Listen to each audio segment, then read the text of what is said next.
Hello everyone on Patreon and on YouTube. This is Hasani Walker. Now I have another question to answer. I just like having them facing the camera. I have another question to answer that I got recently or a few days ago, which was what kind of horror do I actually prefer in terms of Eastern style or Western style horror? And the thing, I guess I've said in the past that I don't really, I mean, I always say that I don't do much in terms of like horror films, but even when I say that, I guess I still fairly drawn to them. So I guess I'm going to try to answer this in the best way that I can. So the thing is, with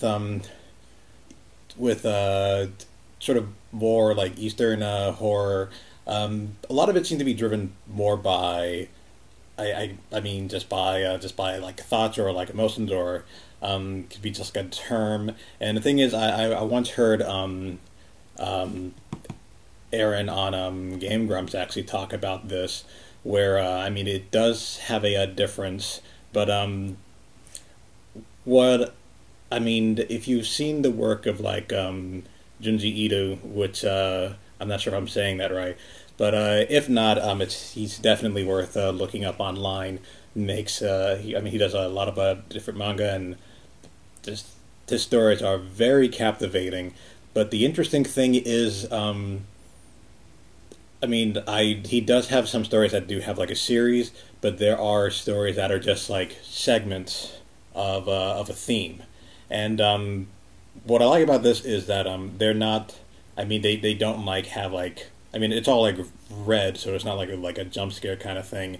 It's all just more or less this atmosphere and these just disturbing drawings that really pull you into what's going on there. Now there is an animated series based on his work, which you can see on Crunchyroll. Personally, I've seen it. It's I mean, I'm sure a lot of people put a lot of work into it. It doesn't really have the same feel as the stories. I mean, the thing is, the story, the animation just kind of seems more like they're just kind of putting it out there with not as much emotion as the books have. I mean, the books are very much more of an atmosphere, and I think having a series or something based on his work with very little dialogue happening, I mean, like no real like narration or anything, and just letting the emotion drive the story would actually probably honor more what his work is like. And this is the kind of stuff that I really prefer. And when it comes to Western horror, I mean, I grew up like around like, I mean, the '80s and like '90s, and we had like a lot of just like slasher horror kind of stuff. And the thing is, I'm not really much for slasher horror because a lot of it is jump scares. I have put jump scares in some of my sorts, and I'm never proud of that. I always feel like that's sort of like a quick, easy way to go. So I never really cared for that, and along with that, the slasher films always seem to have like, I mean, these themes that they go by and tropes that each one has. If you've seen Scream basically, I mean, the storyline, the way the characters are killing are basically they're going by the tropes, which is an interesting idea. But that was a lot of what horror was for a while. The thing is, it's more of a trend, and I mean in terms of just like the slasher film kind of things, because if you go back to like Vincent Price type of stories, like those kind of things, like a House on Haunted Hill, those could still be haunting without like being just like slasher kind of things. And I like that they make you think, and I really like it when they make you care about the characters that you're watching, and really kind of gets more into like the mind of what's going on, which those old films did, and then moved into more slasher stuff around the '80s, which was just more a lot of sock kind of stuff sort of thrown in there. I mean, you didn't really need to get to know the characters on there. It was really more just, I mean, just really made to just kind of surprise you with what they can what they can do. And I mean, if that's your thing, that's fine. It was just never my thing.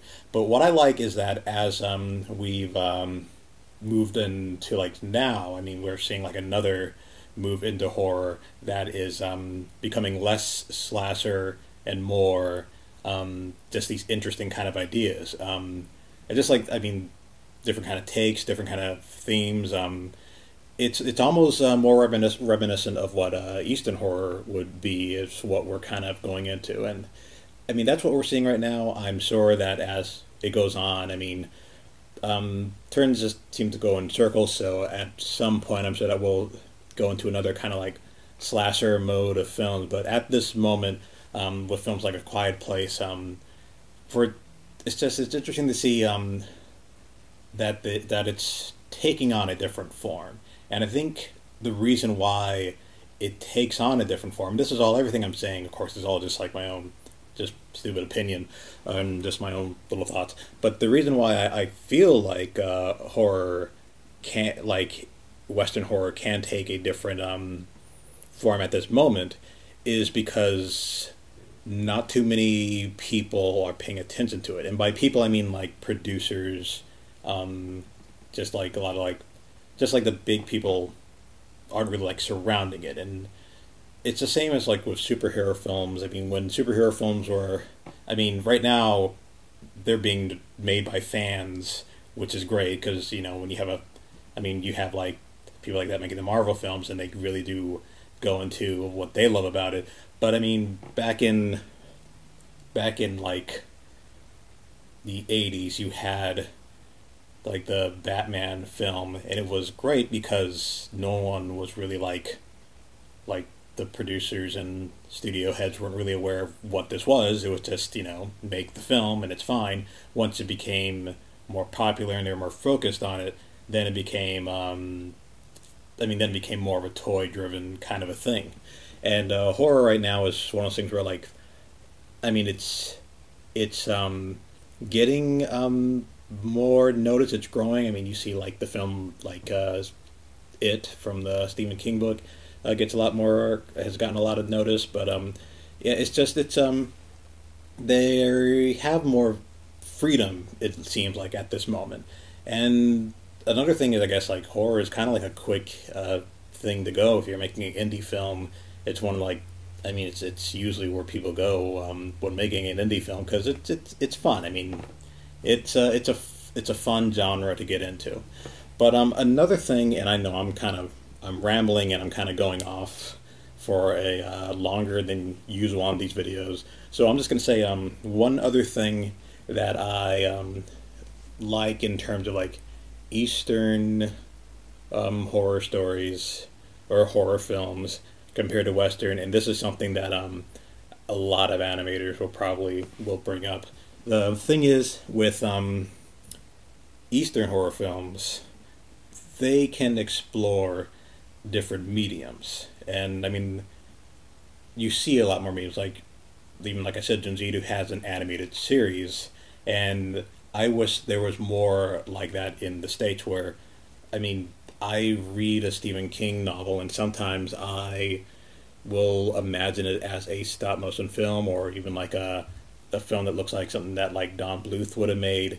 And I think this would look great, but it's definitely one of those things where it's difficult to get that kind of film made. I mean, I've seen like more advancements. I hope it keeps going. I mean, like Brad Bird brings up that animation is a medium. It's not a genre, and that's true. And I would love to get to a point where movie theaters are actually having like big budget animated films that are like PG-13 or R-rated animated films. And I mean, that's where I hope they would go, because animation is a medium that can explore all sorts of different genres. I mean, animation is definitely not just like for kids. So like anime explores that a lot. Other things, I mean, I've seen films from France that explore that. I mean, yeah, just from a few different countries, I've seen animated films that just go into so much more interesting just fields and what we usually see just here.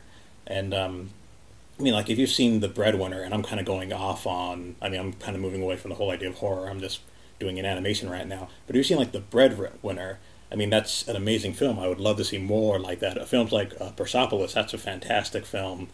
So I would just love to see more of that in mainstream here in the States. That would just be fantastic. And if you're wondering why I say the States, I once messaged this person who was in London, and he called it the States, and I just liked how that sounds.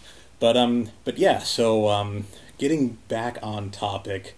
So when it comes to horror, I guess what I'm saying is I love it more when it's driven by emotion, by just interesting ideas, and a slow creeping kind of terror is definitely better to me than a quick like slasher and jump scare kind of terror.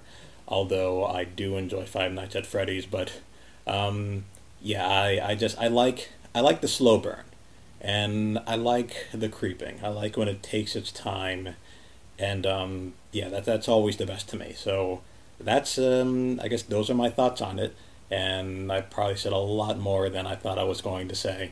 So yeah, that's that. So if you have any questions, remember to put them in the comment section. I'll get to them as soon as I can.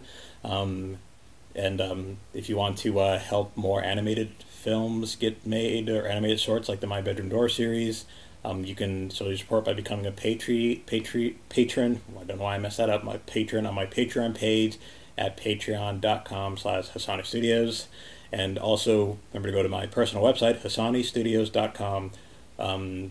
And you can find all sorts of different artwork I've done, animations, and there's a store there, so there's different kind of t-shirts and sculptures and prints available. So yeah, check it out, and hopefully you'll like what you see. But yeah, so I guess that's all I have for now. This is probably the longest video I've done so far. So I will see you in the next video. Thank you for watching.